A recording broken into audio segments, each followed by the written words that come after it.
All right, it's 12:05 p.m. on Monday, January 26th, 2026. I am the clinician called Dylan.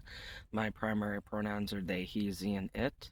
Welcome to, I believe this is episode 12 of Let's Talk to Strangers Safely. I am a mentally ill homeless person currently weathering out the intense weather storm at a truck stop in Massachusetts.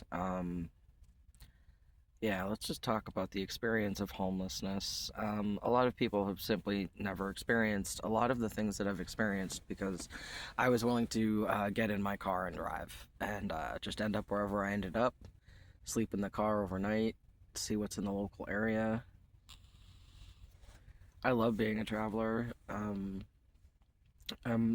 like to say that I'm a migratory American. Uh, I've driven across the country 3 times, all the way from Massachusetts to San Diego, back again and back again, and then from Massachusetts up to Maine, Massachusetts down to Florida, uh, and now I'm preparing to go stay in Vermont for a little while. I have legal troubles that are keeping me in the New England area, but once I get a little more situated, I will it's basically building confidence. People are terrifying and I hate being around them as much as I also very much love people and crave social interaction. Being black and transgender and female and all of the other things that make me vulnerable and marginalized, and plus the mental illness on top of all of that, because I have always had like severe social anxiety, but in recent years it's grown to like the paranoia level again.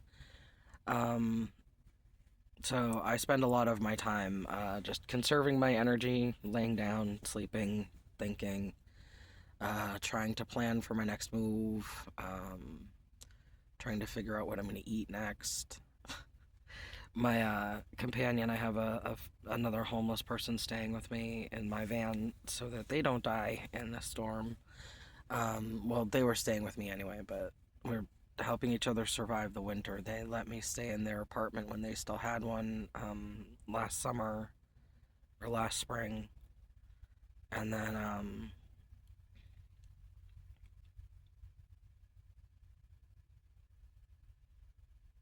like we're out here doing resource sharing. We have that was what I was laughing about, was that we went to the grocery store and picked up a bunch of food, and then we also went to a food pantry and we're given a bunch of food that we can't use until we actually have like a place to cook indoors.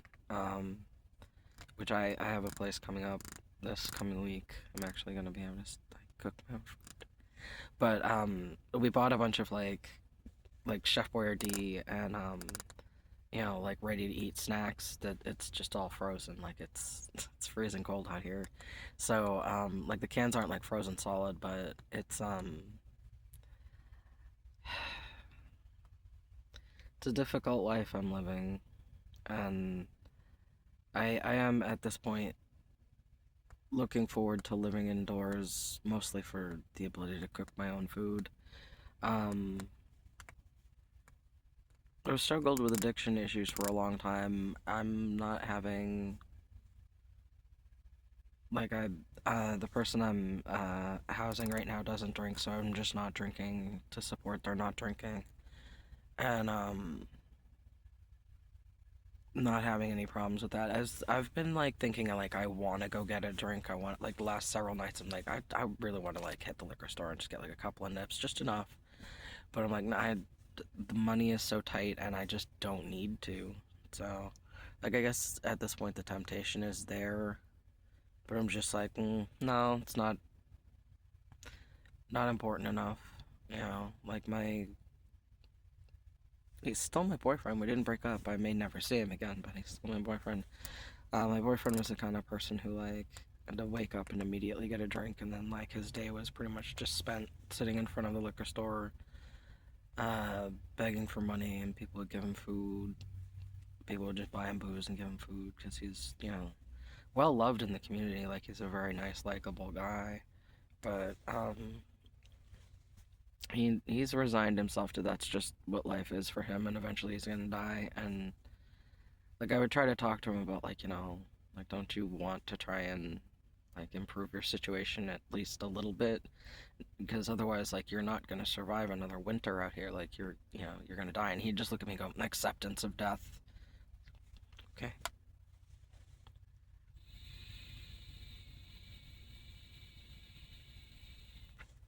But and I get it. Like I'm back to like praying for God to kill me. Just make it quick and painless, please. Because I like since childhood I've been burdened with this feeling of purpose, that like I have a sacred duty to protect others from evil and all this other fucked up shit.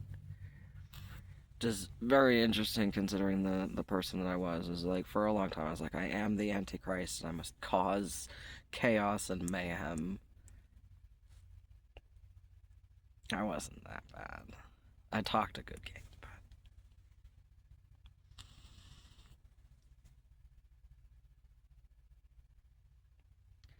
I actually like me. I actually like hanging out with me. It's been good having another person in my space who is not as intense as Chris. Uh, there's been absolutely no yelling and screaming. A couple of tense moments, but like no fucking fights about it. I miss Chris. I miss yelling and screaming. I just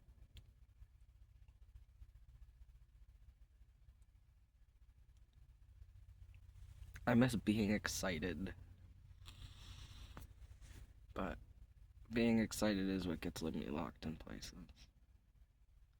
That's really what it is. Like the excitement factor determines how much weirdness people will tolerate.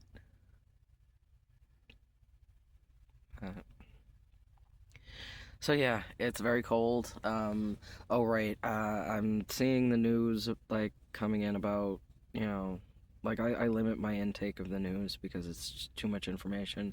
Like I'm aware of like what's going on in Minneapolis. Had like a third shooting in 3 weeks, but there's been like 12 people I guess who have been killed by ICE this year, but we're only hearing about the white ones. So there's like people are only talking about like the three most recent.